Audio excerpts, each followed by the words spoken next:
রোজা আসছে, কিন্তু আমাদের বাজারের দামও বেড়ে যাচ্ছে।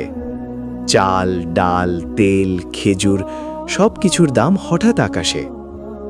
রোজা তো সংযমের মাস, রোজা তো গরিবের পাশে দাঁড়ানোর মাস। কিন্তু এই পবিত্র মাসেই সাধারণ মানুষ সবচেয়ে বেশি কষ্টে পড়ে। একজন বাবা বাজারে দাঁড়িয়ে হিসাব করে আজ কি কিনতে পারবে আর কি ছেড়ে দেবে।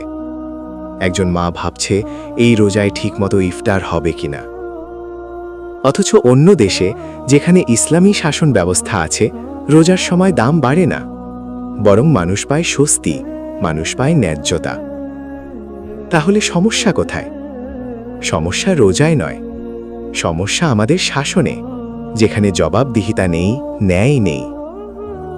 আমরা যদি চাই রোজা হোক স্বস্তির, বাজার হোক ন্যায্যের, রাষ্ট্র হোক ইনসাফের, তাহলে ইসলামী নীতিতে বিশ্বাসী নেতৃত্বকে সুযোগ দিতে হবে।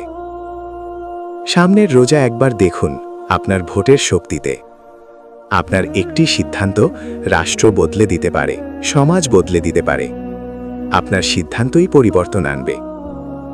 আপনি তো সারা জীবনের জন্য কাউকে ক্ষমতায় রাখছেন না, মাত্র 5 বছরের জন্য। একবার সুযোগ দিয়ে দেখুন পরিবর্তন কি।